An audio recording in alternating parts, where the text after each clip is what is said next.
Welcome to Vibrational Revelations. I'm Elena. I am Alejandro. And today we have a really special guest, Dr. Jacob Israel Liberman, who is a optometrist and a scientist in the field of light and vision. And this is one of the probably the most exciting interviews we've ever done. For us personally, Jacob Lieberman feels like one of the most beautiful embodiment of what it is to be in the light, of someone who is truly in the light. So, Jacob, welcome, and no pressure with such introduction. Yeah. But yes, please share how you came onto this path of studying what light is, and then, of course, would love to hear about how you view light and consciousness. Uh, First of all, let me share that I used to work in the optometric field, but I haven't done that since 1986. And I was trained as a vision scientist, but now my brand of science is common sense. And what I'm most interested in right now is the science of life.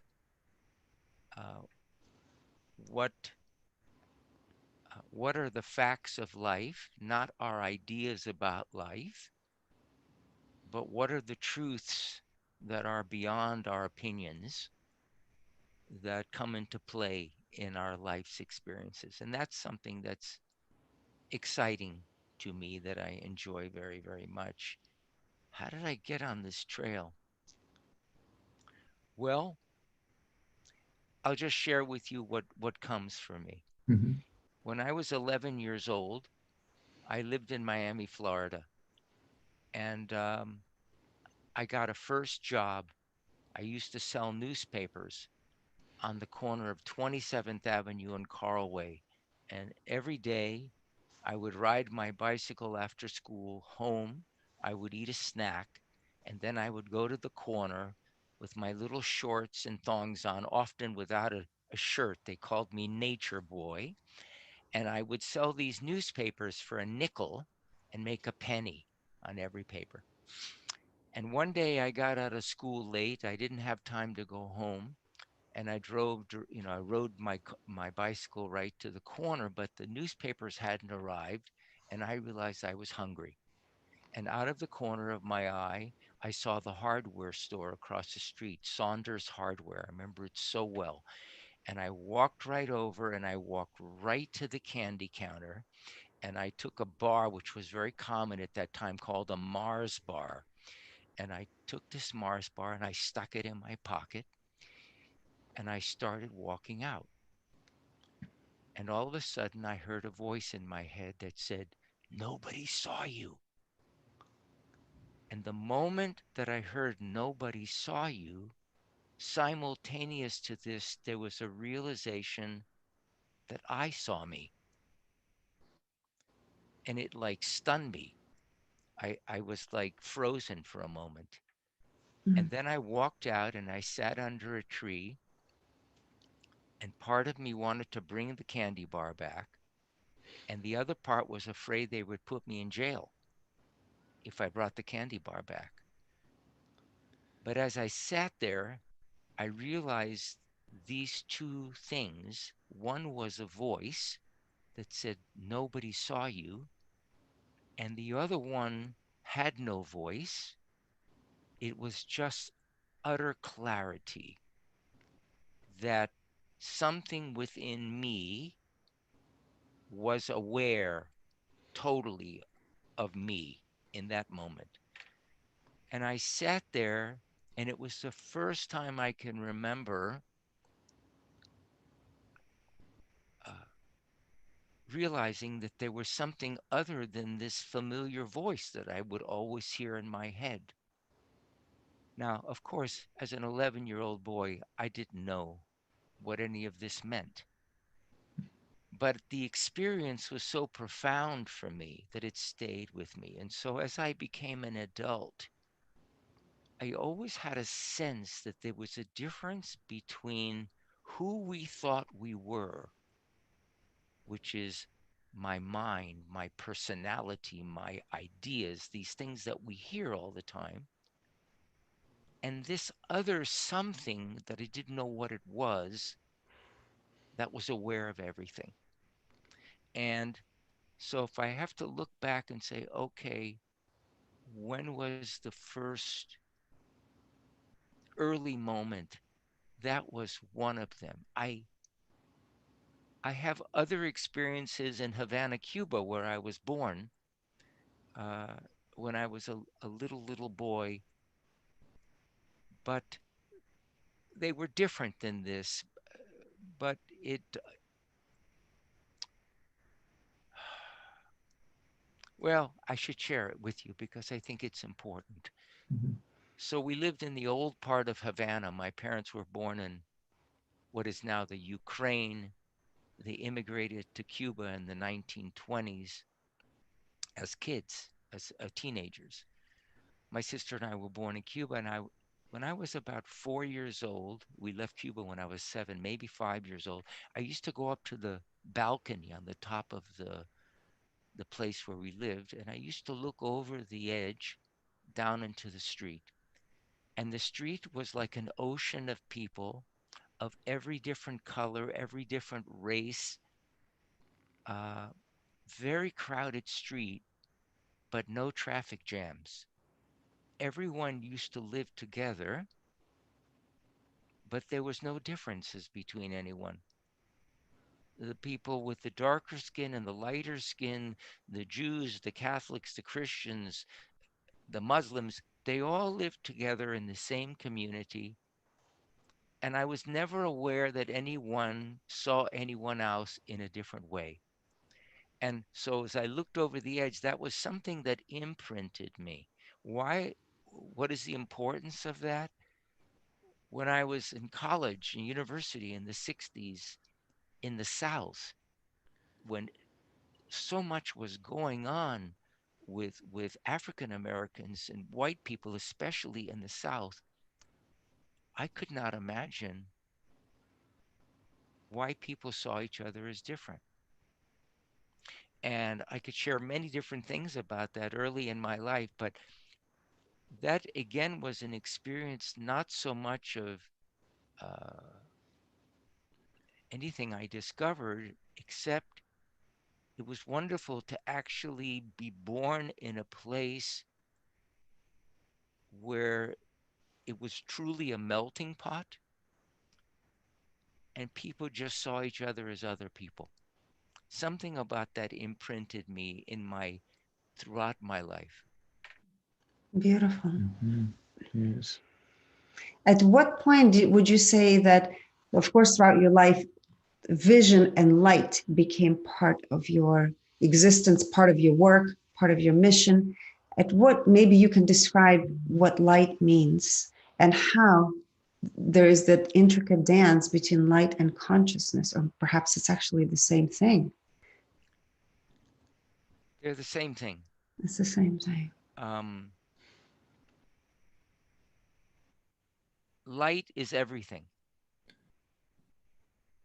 Consciousness is everything. Uh, Awareness of light. Um, I was always outside as a kid. I was always playing outside in the sun. There was something about outside that was very natural for me and continues through this day. In 1971, when I was in the middle of my medical training and I started doing my clinical work, um, a young child came to me that could see perfectly out of one eye and was legally blind in the other. And I'd never worked with anything like this. I didn't know what to do. And so I asked one of the clinical doctors, and they told me to use this yellow filter that someone had worked with and have the person look with that eye through the yellow filter at a blinking light. Well, To make a long story short, within 10 days, the person was seeing profoundly better. And within a month, their vision was normal in that eye. That was the first experience to me that light and color had some therapeutic value, even though I had no idea why. Uh, in terms of, we could talk about therapeutic aspects of light, but let's go into something much, much deeper. Uh, if you look at the Bible, it speaks initially, it says, let there be light. And everyone thinks the light turned on. But then it said, on the fourth day, God created the sun, the moon, and the stars. And then you realize there's two kinds of light. There's a light of creation, which is invisible. And then there's something that we experience as light, which is actually not light at all. It's brightness. It's a perceptual phenomenon. But we think we see light because it comes from the sun or reflected from the moon or from the stars and so on. And then it says that God, who supposedly created everything, is all powerful, all knowing, and sees everything at the same time. And then it says God is light. Well, it's interesting that if you look at spiritual literature, even ancient ones, they relate consciousness to light. And physicists speak of the ground of reality as being a vibration of what we call light.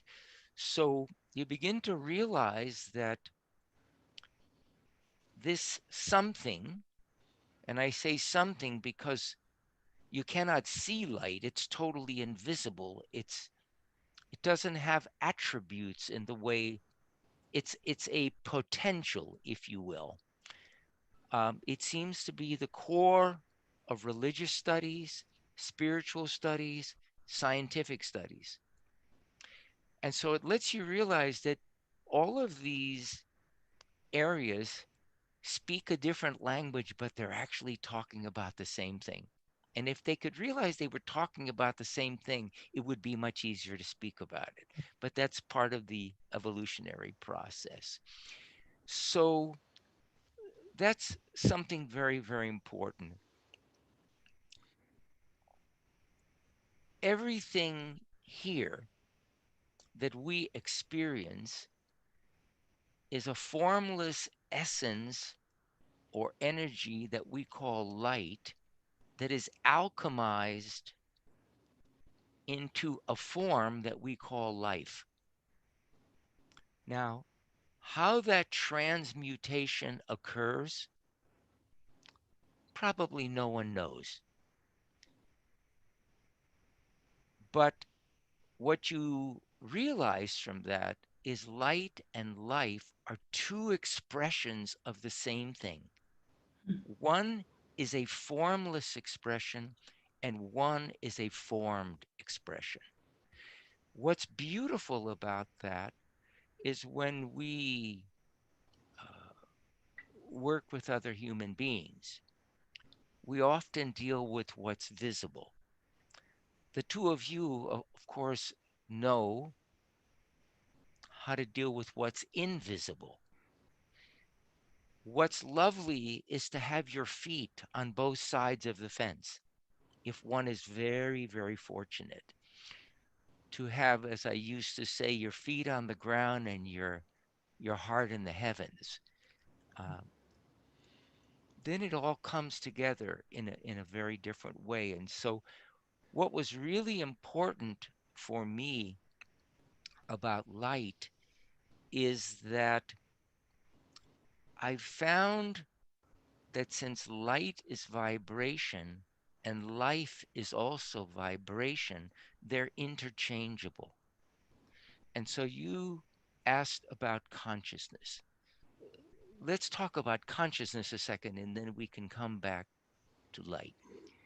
Um, for me, consciousness is that uh, infinite field of awareness that at the age of 11 years old saw everything that was happening, even though it didn't utter a word. It just came as a burst of clarity.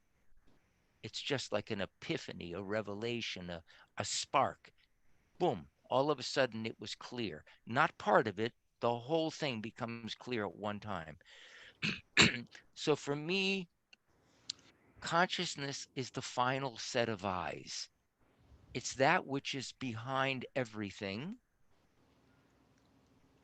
that sees everything, comments on nothing, has no point of view, is just pure awareness.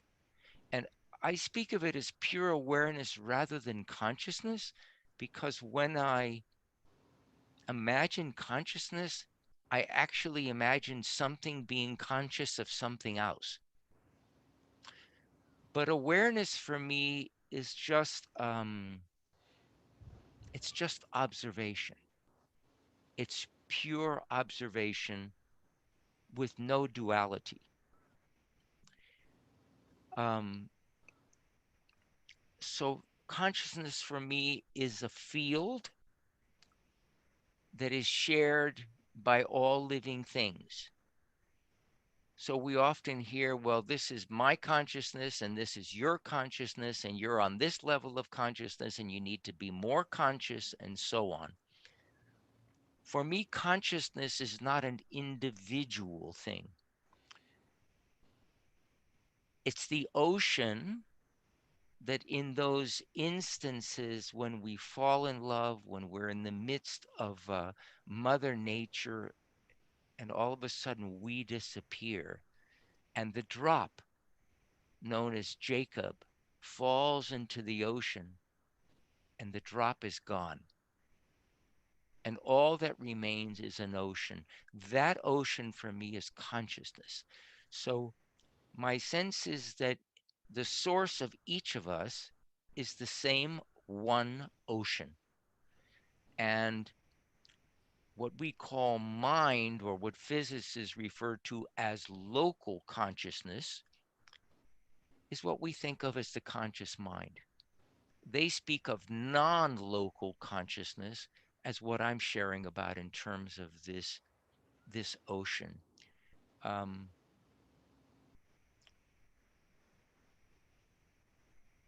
what we term mind is often looking for something. What we call consciousness is is never not with us, and it is the source from where all the guidance comes. And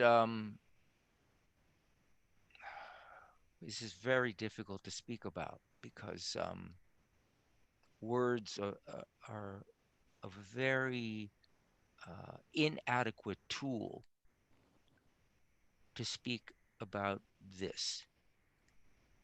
But let me give an example which is better. When we fall in love or we feel resonant with each other, uh, both begin to vibrate at the same rate. And because they're vibrating at the same rate, they merge, and it's just one thing vibrating. It's no longer two. The two have disappeared. And what remains is oneness, unity. And in that state, something profound occurs. There's no awareness of problems. There's no awareness of solutions. There's no awareness of aches and pains. Everything that was in the mind just doesn't exist. It's like you're on a different plane, and whatever's going on there just is. There's no right or wrong. There's no problems that you want answers to. Everything is. Contentment is all there is.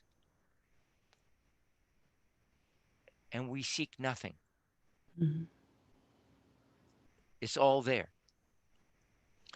And so that happens when we connect. It also happens often when we go in nature and uh, you experience silence. And silence is very, very powerful because this ocean of consciousness is infinite and it's it has a quality of silence because there's nothing going on there. Is everything is known, but there is no knower. And so uh, I remember when the pandemic began last year, and here I live on Maui, and the planes were not flying, and uh, most people were staying at home, so you didn't see many cars.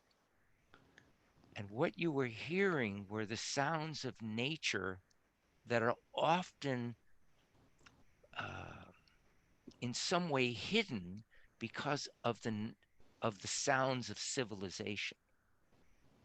And when that those everyday sounds were gone, all of a sudden you realized the sounds of the birds were louder than you ever remember them. And I sit in my hot tub every morning, very early, and when I'm sitting in there, I'm bathing in silence. And the silence is absolutely profound.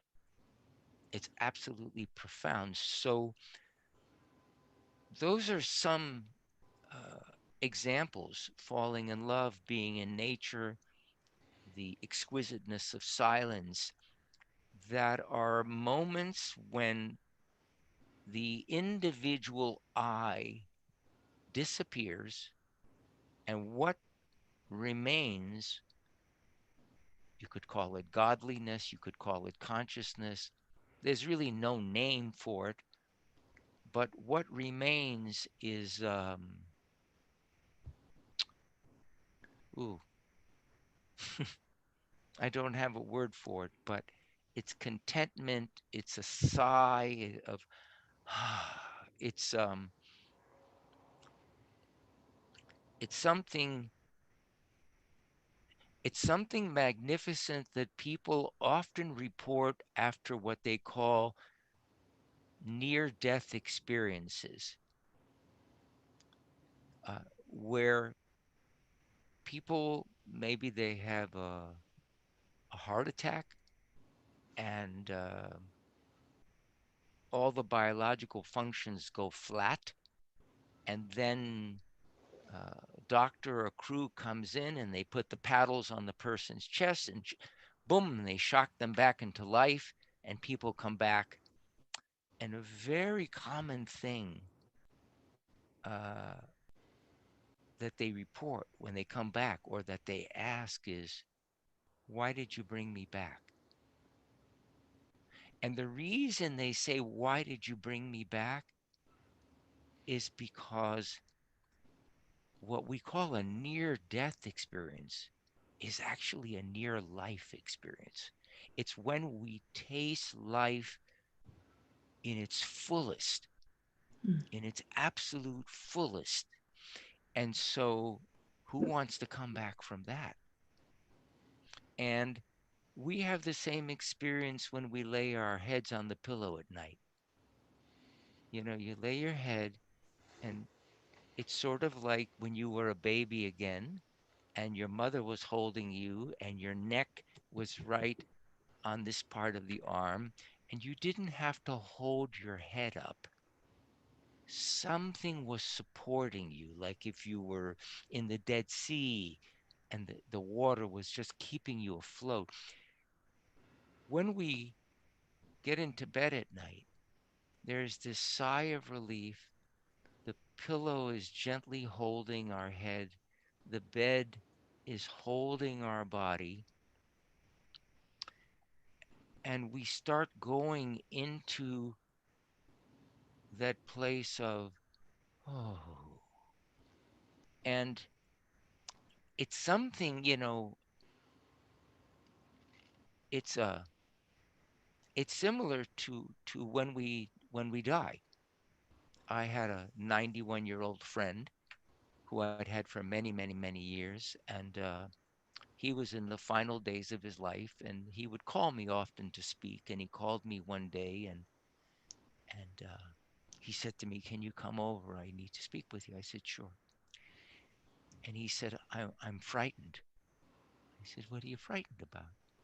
He said, "I'm frightened about dying. I don't know what that's going to be."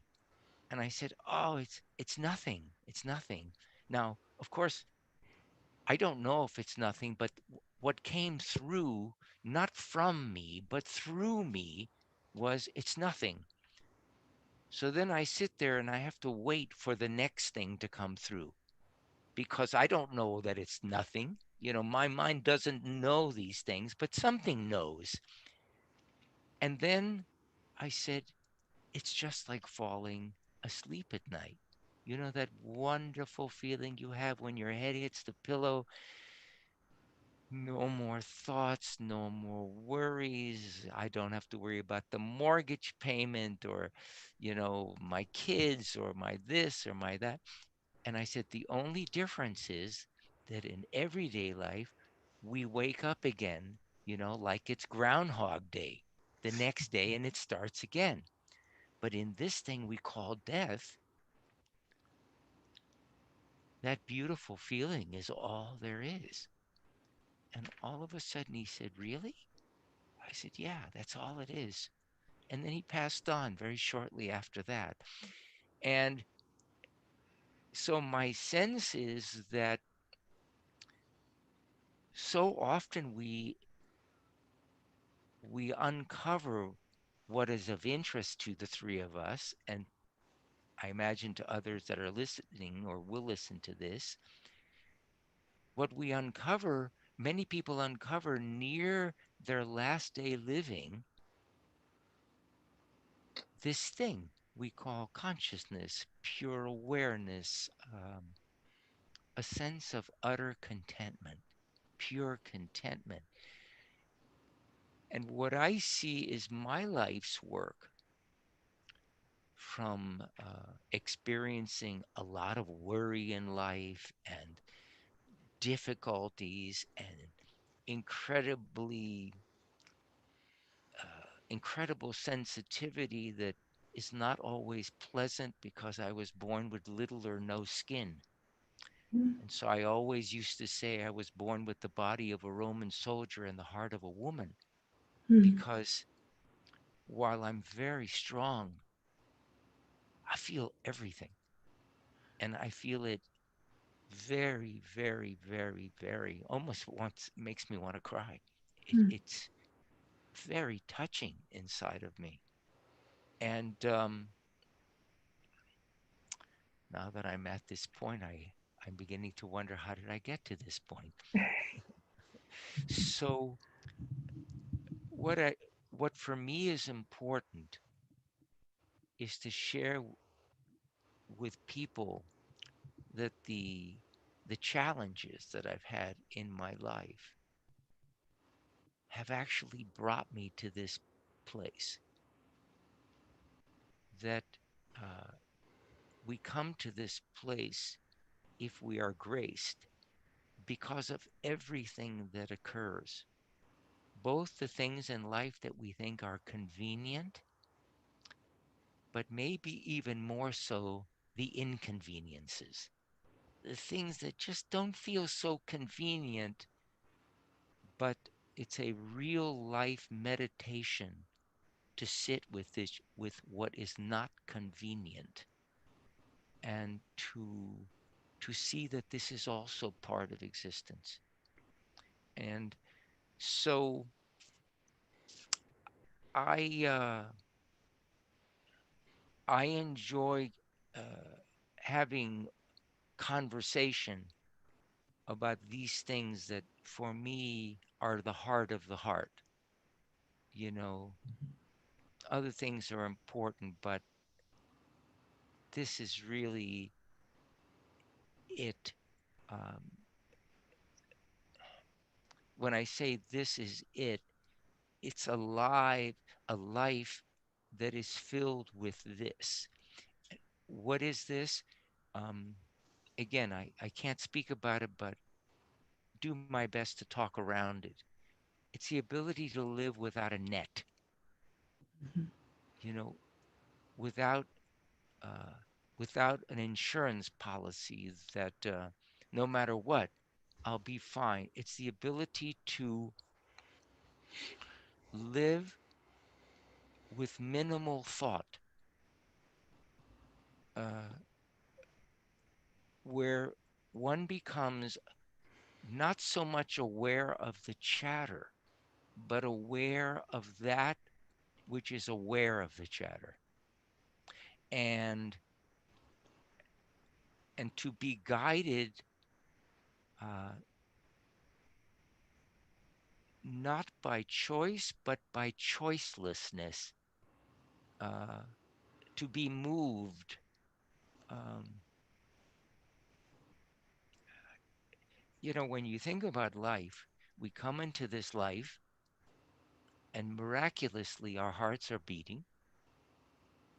Something is breathing us.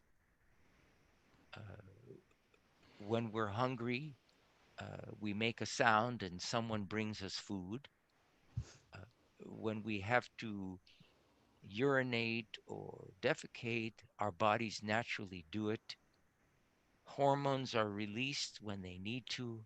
Blood sugar, blood pressure, everything is regulated at a level of miraculousness that we have no idea about, even with today's science. We just don't know. How does this incredible thing work and nothing seems to interfere with anything else? And that's what I saw when I looked over the ledge onto the street in old Havana, where everybody seemingly had different lives, but nobody was getting in the way of anyone else. And so you realize quite early that you have a body that functions all by itself, that there's nothing I have to do. I don't have to think about when to breathe or not to breathe. I don't have to think, oh, is my heart beating oh, I need to speed up my heart. It does it automatically. And what's fascinating is everything in Mother Nature works exactly the same way. The rain comes when the rain is needed. You get sunshine when you need that. The plants grow, and I'm sure the plants probably uh, have don't have a voice inside that's saying, "Gee, if I was only a little bit more conscious."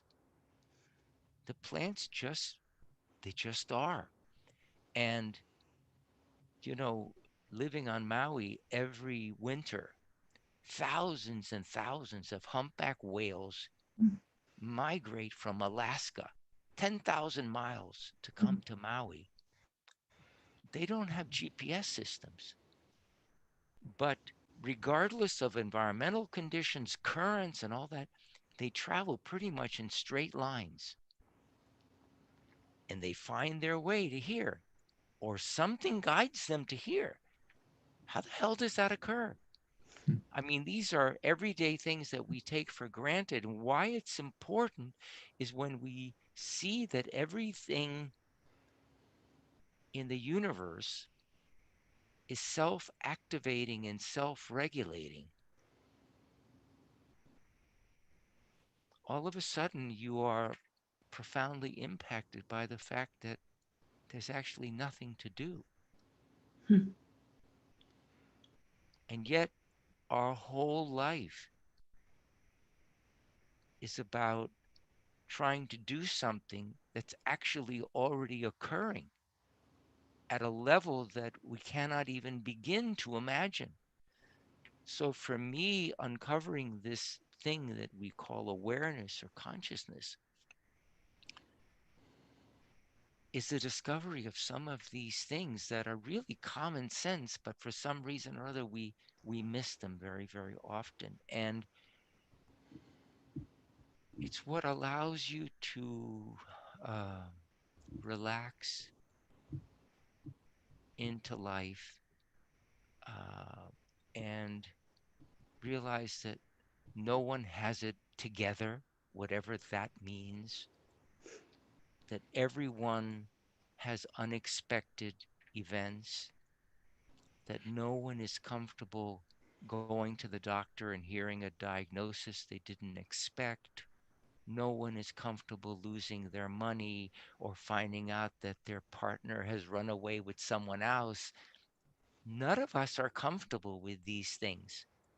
And none of us have a good way of escaping these things when they occur. So when we realize we're all in the same boat, then you realize, oh, thank God we're all in the same boat. We get to do this together. And so part of what I love about my current day experience, where I I interact, I have conversation, spontaneous conversation like this with a very small number of people that find me. I don't know how they find me, but the right people seem to find me, and thank God for them, because I learn something from all of them. In fact, I learn a great deal from all of them. But we get to have intimate discussion about these commonsensical things. And in the midst of falling in love with each other, because I only engage with people I really, really feel something strong with, in that process, we lose a sense of self, and profound things seem to occur. And then we realize, actually, this whole experience is profound. This whole experience is miraculous, and so on. And so I don't know whether I've answered your question or not, but something just came to a pause. So Yeah, that means it's your turn.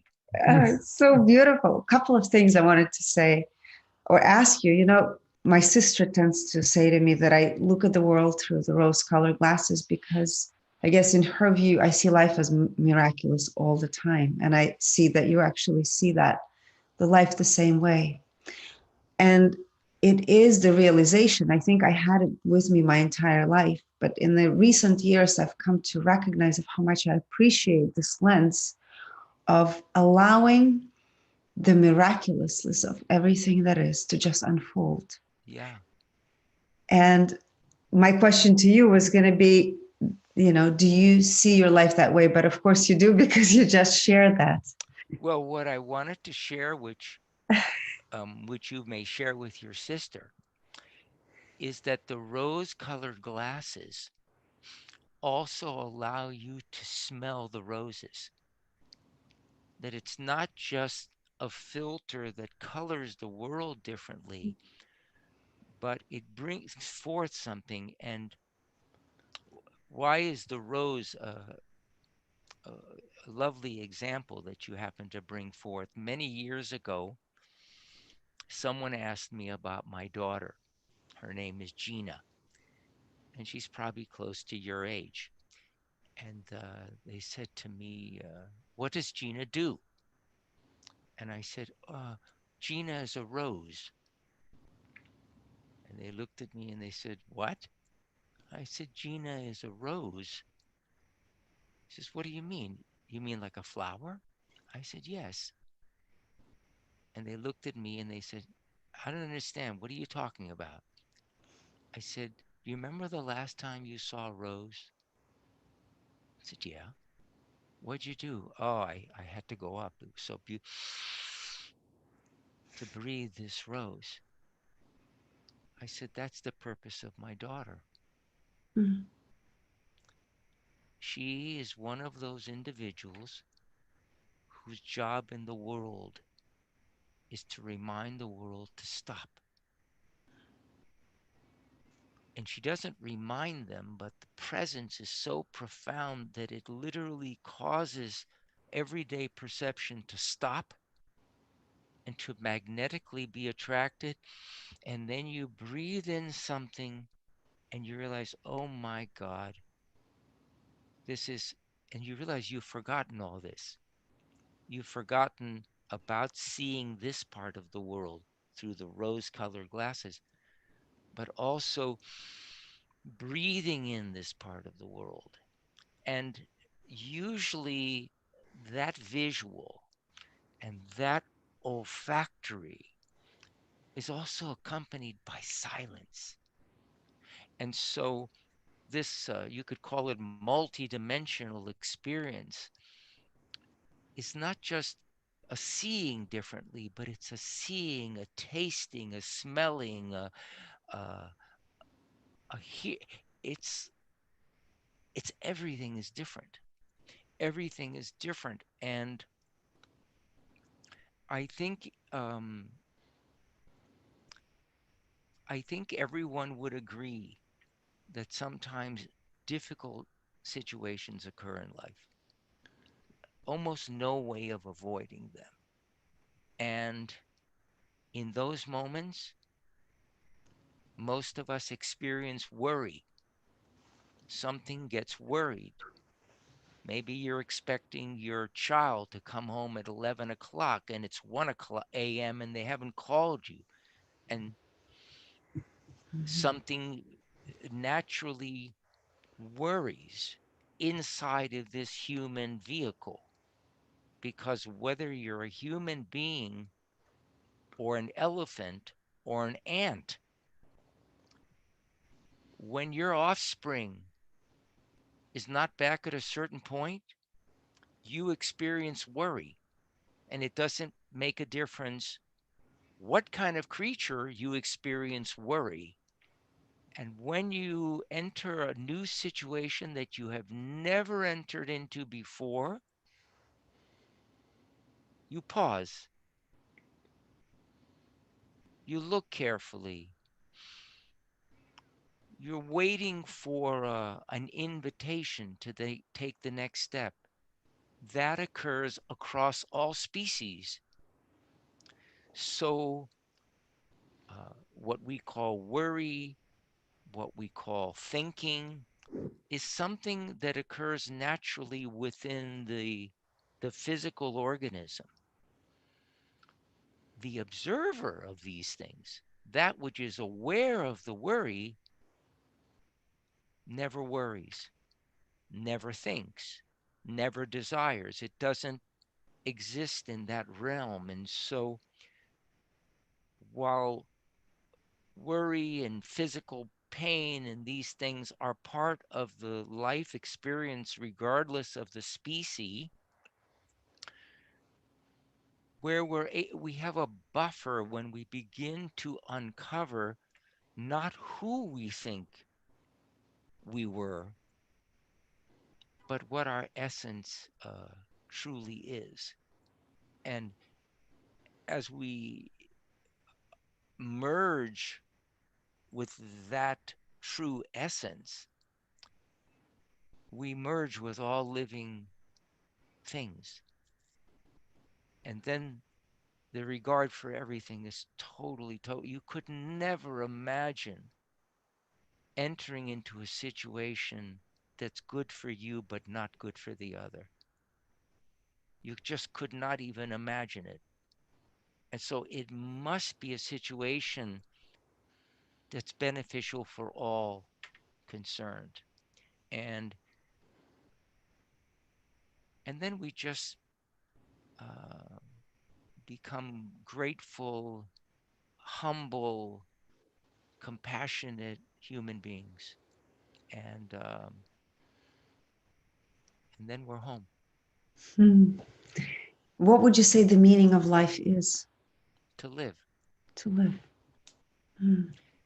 And to live requires nothing because we're already living. So life is to live. And then, of course, we can take that further because a tree is living, a dog is living, a human being is living. Uh, So I'm looking at trees out my window now, but imagine if there was an apple tree there. What's what's the purpose of life for an apple tree? Not just to live, but to produce apples. Mhm. It produces something um, for the world, and a banana tree produces something else. Now, an apple tree could meditate all day long, could sit at the at the feet of a guru for many, many years, and no matter what it does, it will never create bananas. It's here to create apples. The banana tree is here to create bananas. It's one of the wonderful discoveries in our life is what is our life's purpose? And for me, it's what we know by heart. It's what comes without any effort. Um, I've had the pleasure, even though I was pretty much a non reader as a kid, to actually sit down and write books. Wasn't easy, took a lot of inconvenience to write books. But now, as I have this conversation, I get the pleasure of observing a book being created by itself without any thought or concern about punctuation and references and all these crazy things that we get concerned with. And it doesn't take one extra ounce of energy. In fact, it takes no energy at all. It's happening by itself. Whatever is breathing us is speaking us too. And so it's important to uncover what we just love, what we just love doing. And if it's helping people, then we must help people, uh, because that's what we're here to do. Uh, and then what's lovely is when people come to you that need assistance, because without them, we would be depressed because we wouldn't have a job. So it's important to uncover our nature. It tells us something about our purpose for being. It's also important to recognize whether you're a flower, as I described my daughter, or you're a bird or a bee that moves from flower to flower. Mm. Because some people are always moving, looking for the flower, and other people are designed to just stand still. Mm. And in life, the ones that are moving, we say they need to slow down. And the ones that are not moving, we say you need to get off your ass. But it's really important that we have a nature, and that just as a leopard or a cheetah moves very quickly, a turtle moves very slowly and deliberately, but they both get to where they need to go. And they both are animated by the same intelligence. So in life, uh, I think these are little important things, is to recognize that if our nature is that we move slowly, it isn't because we're screwed up. It isn't because there's something wrong with us. It is because that is our nature. And so these are little things that are maybe on some level are obvious, but are things that we forget about, that for me are very, very important. And the other thing that I'll share is, because people seem to love practical things. People say to me, "Well, do you meditate?" And I said, "You'll not any longer in the traditional sense." Um, well, do you have a practice? I said, "Well, it's not actually a practice, it's my life." Well, what do you do? I just notice that my body automatically responds to whatever is in front of it. I don't do it as a practice. It just is. What I notice is it actually takes work when I attempt not to do what's directly in front of me. That when I say, oh, I need to prioritize life because I don't realize that something miraculous has already prioritized it, that it takes work for me to change the subject of life. And so, what I mentioned in my last book is what catches my eye is looking for me. That rather than I have to look for what I want in life, notice that life is actually looking for me and guiding me step by step. And so, um, in my home, uh, you'll never see dishes in the sink, and they're not in the dishwasher. I've never even used a dishwasher, which most people would say, well, that's crazy. But when I use a dish, I clean it, I put it in the dish drainer, but most of the time I even dry it and I put it away. So when something catches my attention, whether it's getting a bill in the mail, returning an email, returning a phone call, the moment I notice it, it takes care of it. And I notice that that isn't something special for me. There's something inside of us that naturally responds to caring for things that are looking for us. And that function, which has nothing to do with us, it's a it's part of our internal wiring, is called presence. So the thing we call presence, which we think is something we do, is actually something that naturally does us. And so that for me is um, that's what moves my life from morning until night. That's what moves my life. And so I never have bills sitting around or things to do, and I'm not saying there's anything wrong for someone that has that in a different way, because I'm only sharing something about my own experience of this.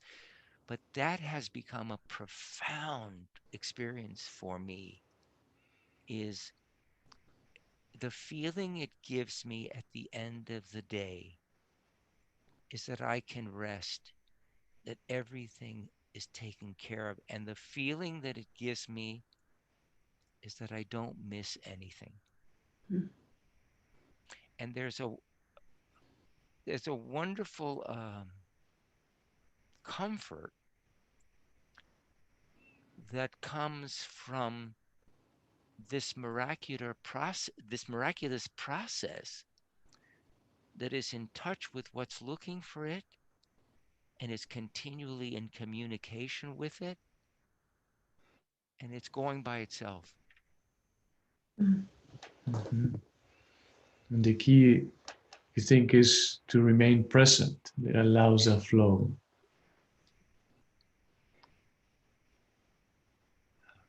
Aware. Um, for me, a key is noticing what's going on versus what I think should be going on. Mm. Uh, what's natural versus what's normal, or not even versus, but just what are the differences. So what I've come to see is this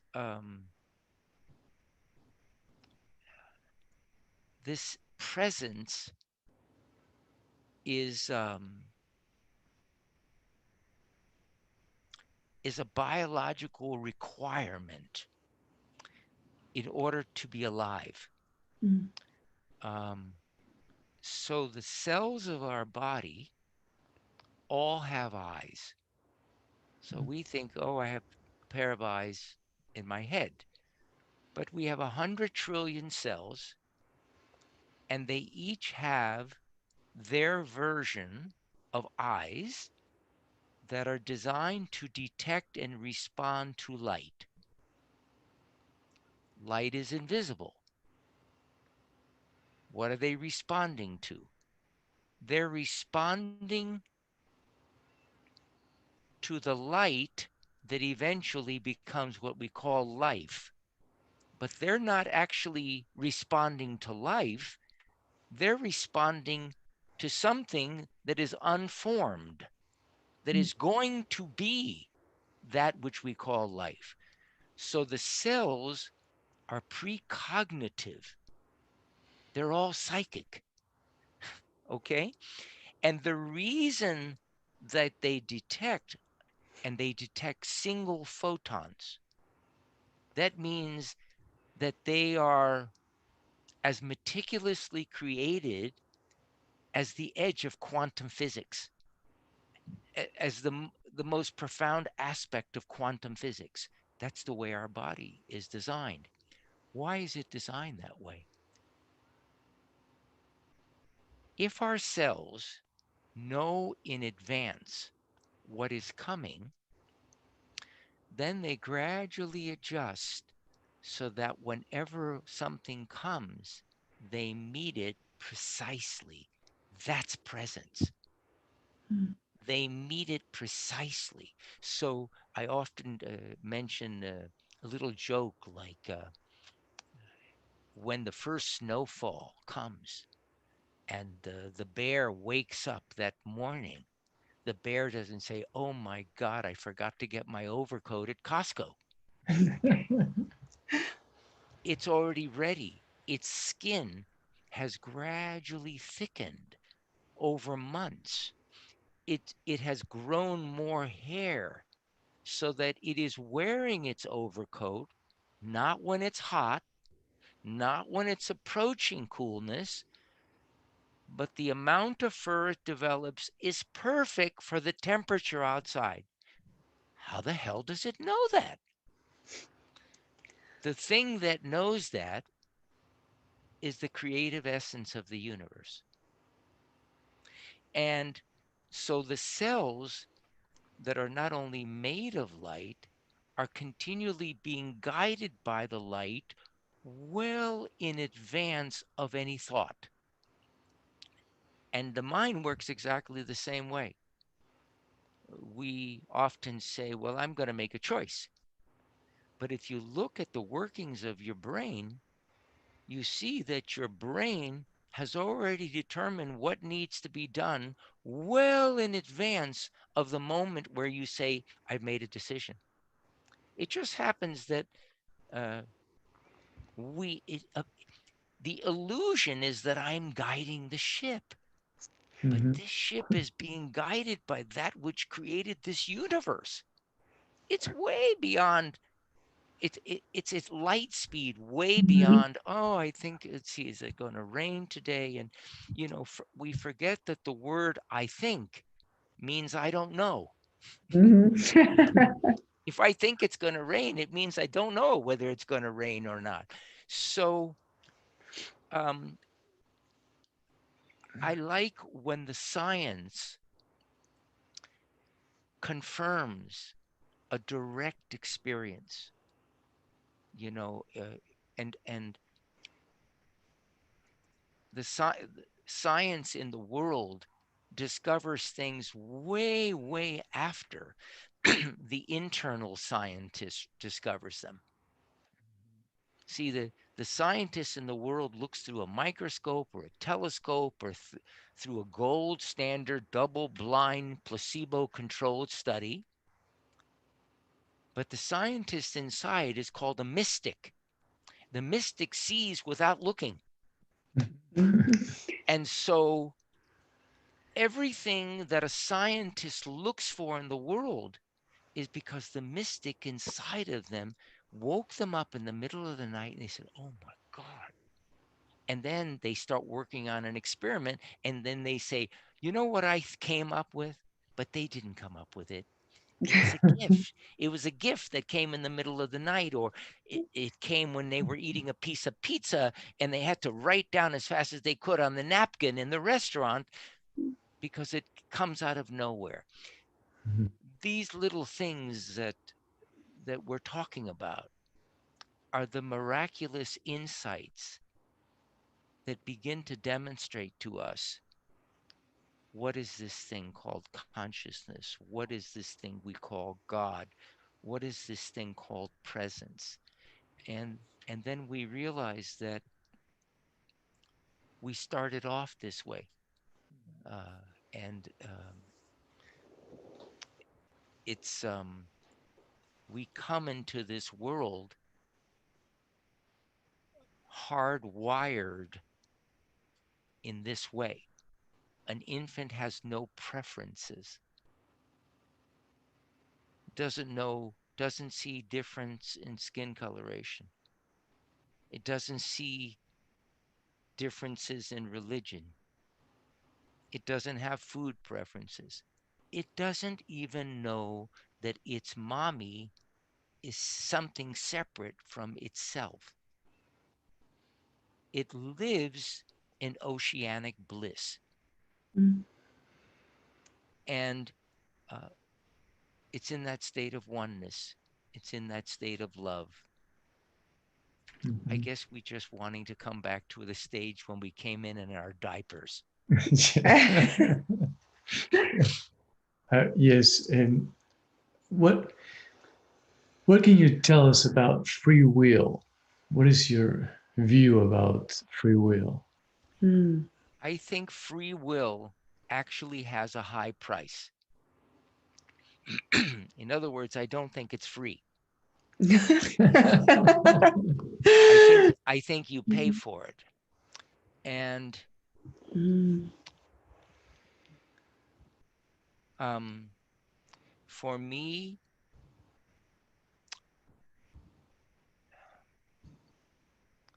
we find ourselves thinking of what we want to do when it's not automatically clear. When it's clear, there's nothing to think about. Mhm. When it's not clear, there's not enough thinking that can make it clear. So thinking is an intellectual word for worrying. um,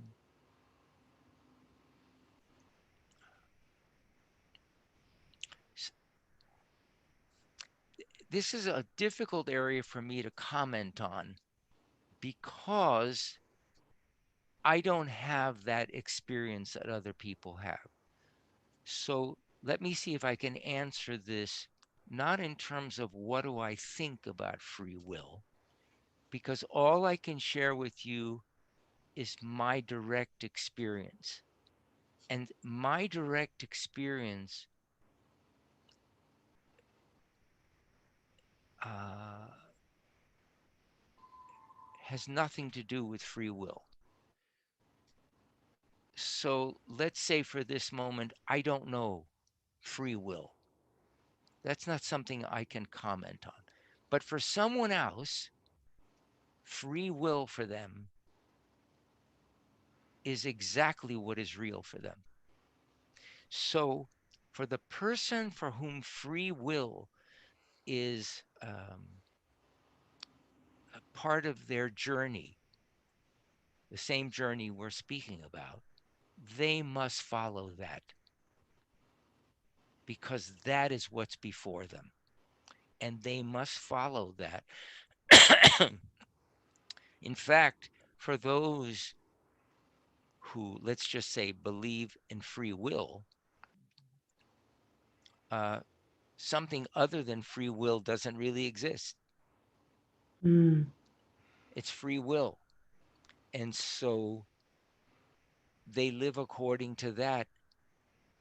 because that's where they are in their life, and that is where they need to be in their life. I'm in a different place. In my life experience, I never felt like I had anything to do with it. I've always had the feeling that it just showed up and I didn't know how it got here. Hmm. And um, so I think the best way I can answer that for you is each of us must follow the guidance that we have, because that guidance, it may all be taking us to the same place, but the roadway may be a little bit different. You know, we have this expression, the shortest distance between 2 points is a straight line, but you know, in life, it's rarely a straight line. It's very circuitous. And how the hell did we get here, you know? So, um, free will, I don't actually find that a process that I am aware of. For me, um, it comes almost like an instantaneous, it's a knowing rather than a thinking or a choosing. That's the best way I can describe it. So that's the way that it occurs for me. That is no better or no worse than for someone else. Now, in my book, I speak about, you know, there are major neuroscientists all over the world that look at this situation. They hook you up to the most Mhm. sophisticated MRIs. They ask you questions, and you know, they want to know, because they're looking at free will. Mm-hmm. And consistently, what they notice is way before you're aware of making a choice, your system already knows where it's going and is on its way there. Mhm. However, so for me, when I read that, I say, wow, it's interesting that that's the way I've experienced it much of my life. It's interesting that they're noticing this. However, for someone else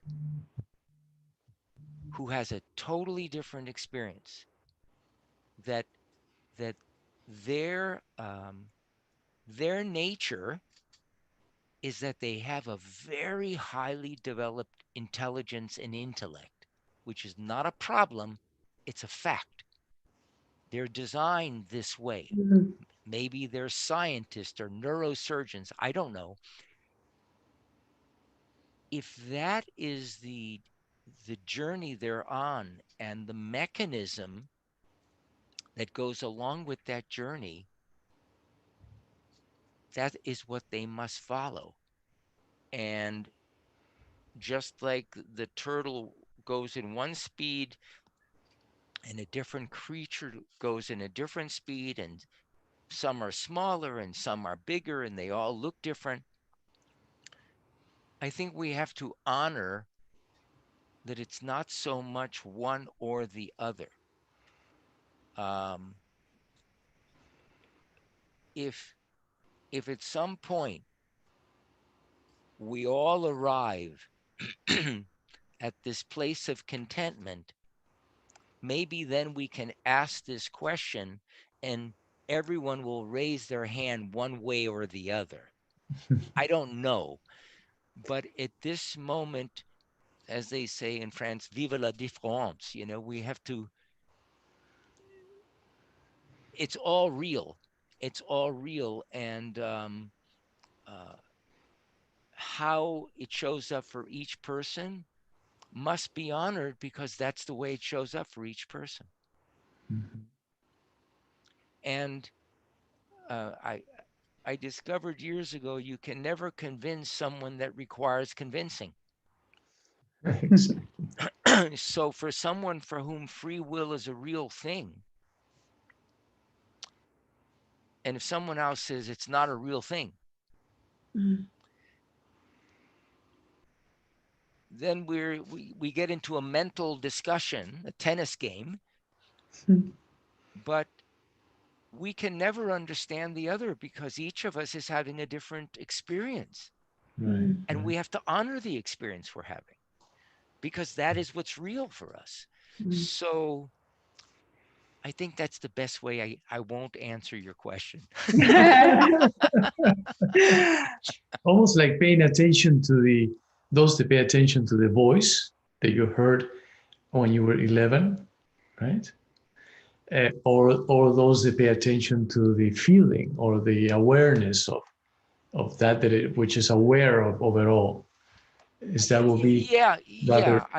Yes, I think it's my sense is, for millions of years, well, I don't know if it's millions, but for many years, we have been conditioned. When I was a little boy, the thing you heard often was the mind is a terrible thing to waste Mm-hmm.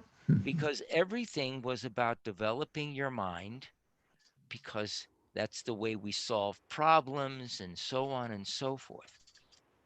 It took me a lot of living and a lot of thinking something was wrong with me because most of my life it didn't seem this way for me. It wasn't it wasn't the way it occurred for me. And so all I thought is, oh, something must be wrong with me because everyone else is doing it differently. It took me a long time to realize that each of us are guided maybe in different ways, number one. And it took me a long time before I started having this awareness of this other place. And I don't know how to describe it uh, any more than that. But I can remember being in Sydney, Australia in the 90s. I used to travel all over the world speaking, and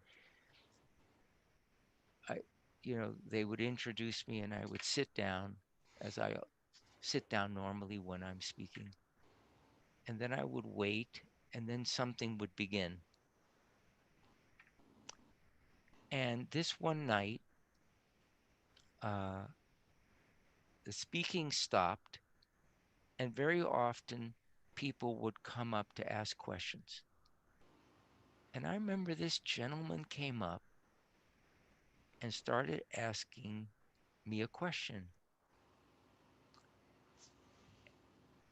And I could hear everything he was asking, and I had a sense of exactly what he wanted to know, but I had no idea why he was asking anything because somewhere in the evening, Jacob was gone, and there was just this state of stillness. And so I knew what he was asking, but I couldn't imagine why anyone would be asking anything because what the experience was for me was there's no questions and no answers.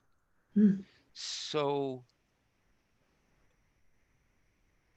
what Alejandro said is so real. It's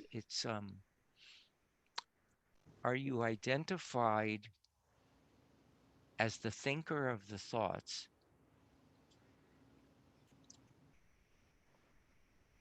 or are you just this field of observation? And this field of observation is probably what people call enlightenment. And they think, oh, once you're you're there all the time. No, no, no, no, no, no. It's like it's like people that have a boat. They like to buy a boat, but then they find they rarely use it. They just go out. So this state, it's like you slide in and out. You slide in and out. But there's something after a while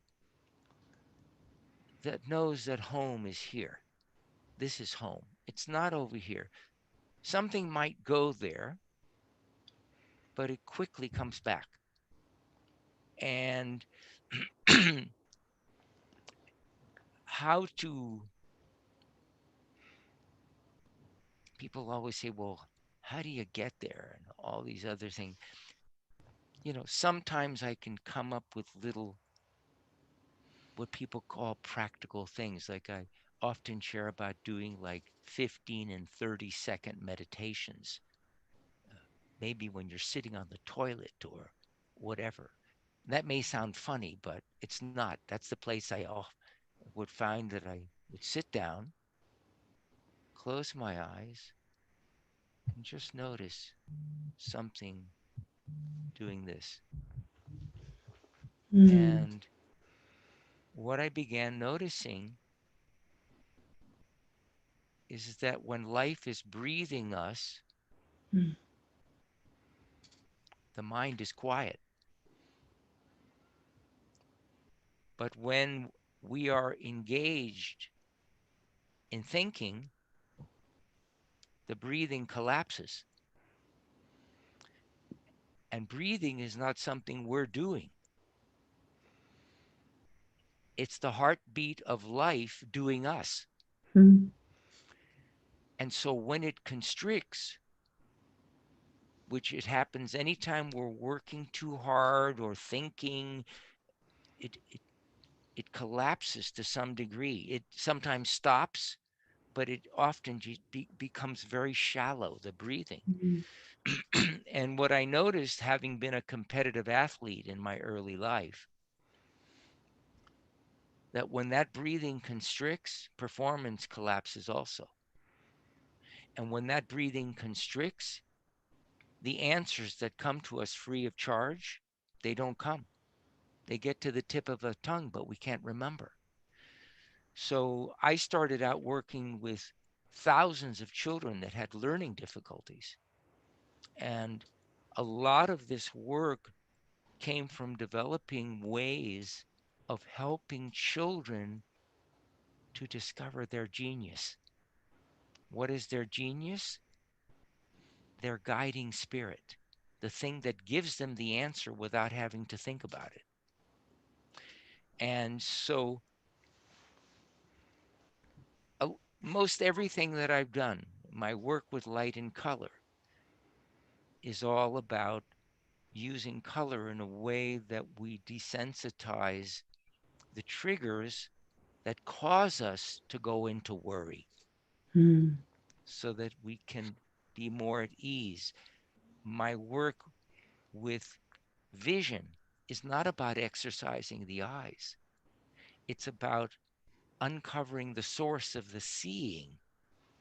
Mm. You know, the part that Sengsten, the third Zen patriarch, was talking about when he said, when love and hate are both absent, the world is clear and undisguised.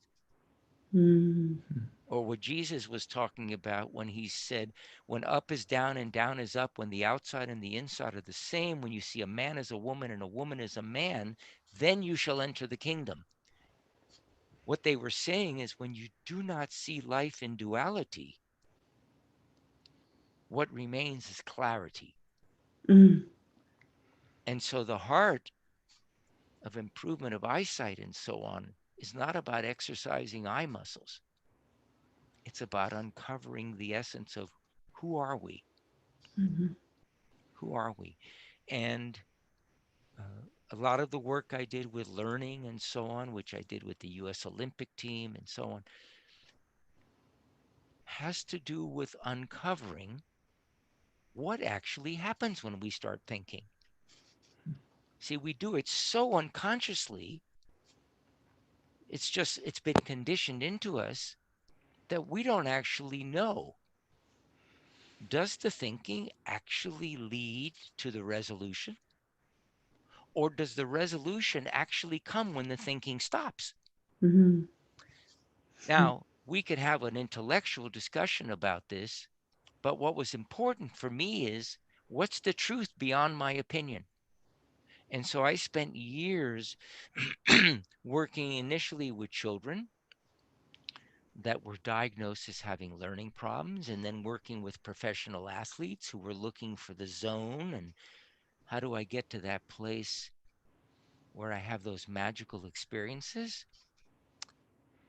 And what I discovered, and I try to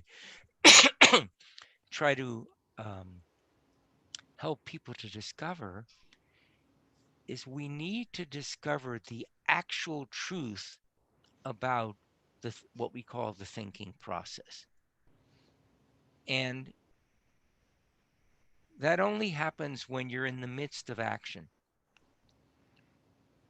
The athlete who, the football player who's running with the ball has no idea where they're running. Something is running them. Mm. And that something, like light, has the ability to know the most direct route to get to where I have to go with the least number of interferences. That's the way our biology works. So they don't think about it. There's no thinking about it. It occurs by itself. The same thing I discovered with learning. When we're thinking, the answer gets to just the tip of the tongue.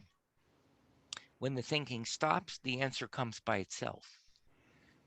So I developed ways of having people do an experiment that allows them to uncover what's actually going on. Not what I think is going on, what's actually going on. And what people discovered is that when they start thinking, they get brain tied. We say, oh, I'm tongue tied, can't come out, but the whole brain locks up.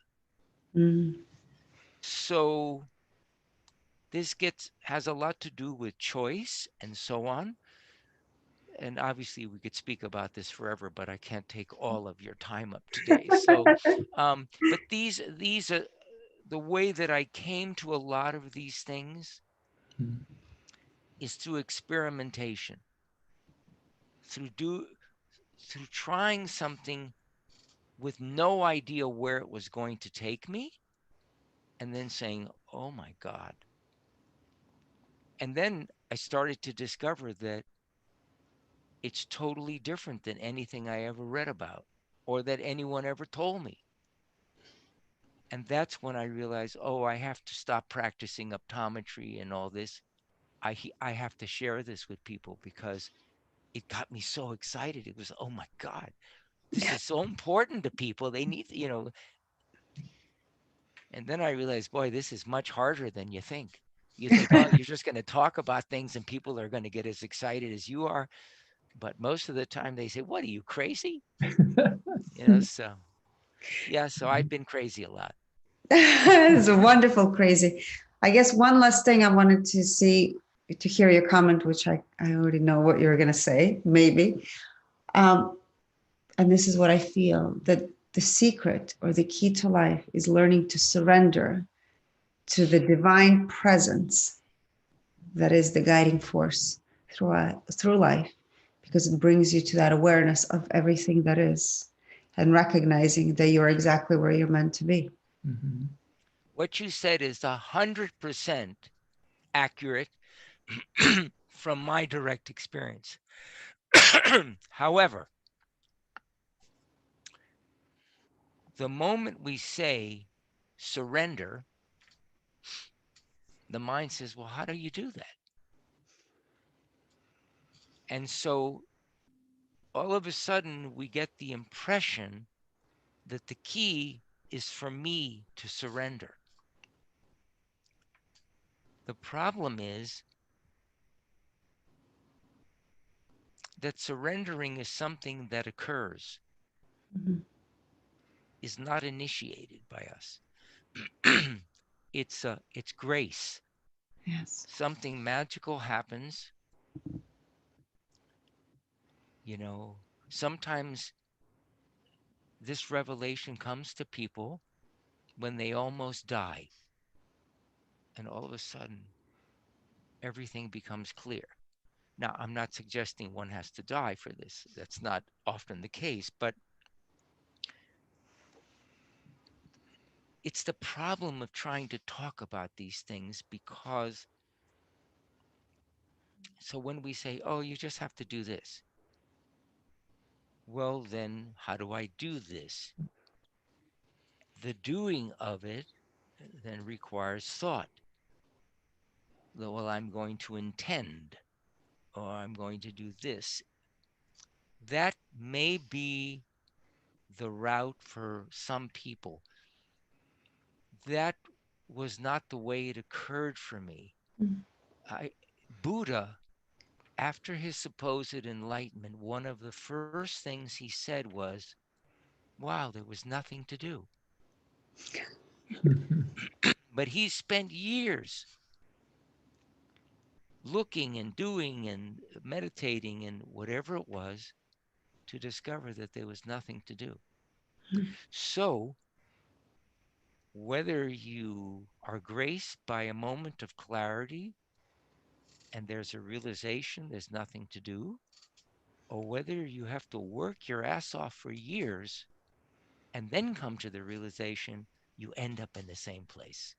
Mm. And the journey is sacred both ways. So, however we get there, bravo. Thank you. One thing I want to Yes. say at the end, well, first of all, thank you, Jacob. For You're so me, this welcome. time just flew by. And one thing I want to share is I felt like we were in a meditative state. Me Mhm. too.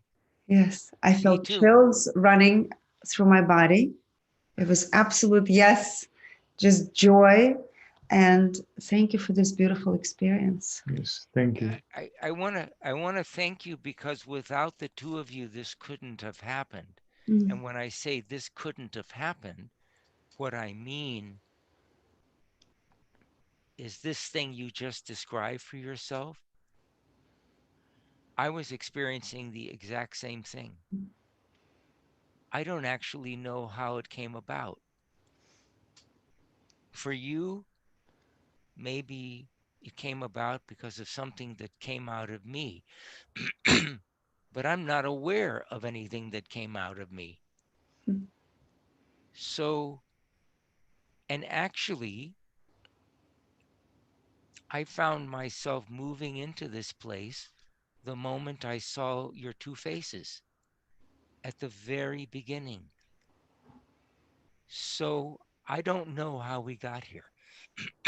And I think it's important to share that because it's so easy for us to think that, oh, it's this person, or it's this technique, or it's this book. And having seen a lot of people who were very wise and read a lot of books written by people that really have the ability to write beautifully, I came to realize that all these people are just like all the rest of the people. And that there are magical moments when things just come through and all of us are graced in that moment. And the reason I love interacting in this way with the people that contact me or in an interview is that it takes me to this place Mm. because, you know, they say it takes two to tango. You know, it's when we come together into oneness that magic happens. But when three happens, it's even uh, at another level because uh, and when four and five happen, it's even at another level. Uh, so that's what makes the magic for me. I guess what it is falling in love. And You know, when it's happening, there's nothing you can do about it. And when it's not happening, there's nothing you can do about it. And I'm just happy it's happening. Yes. Thank you so much. Thank you for your wisdom, Yes. your Thank you. luminous essence, your presence, your beauty. Thank you. Thank you so much. Thank you. And happy, Yeah. happy birthday for you. Yes. Thank you so much. Thank My you. my wonderful pleasure. And yeah, as when we were young children and we had a lot of fun, the last thing we would say is, can we do it again? Can we do it? Then we must do it again. So let's do it again sometime. Right. Have a grateful day. Thank you for everything. Thank you. And much love to you. Thank you. Thank Love you to so you See you much. too. soon. Thank Hugs. you. Thank you. Bye. Bye.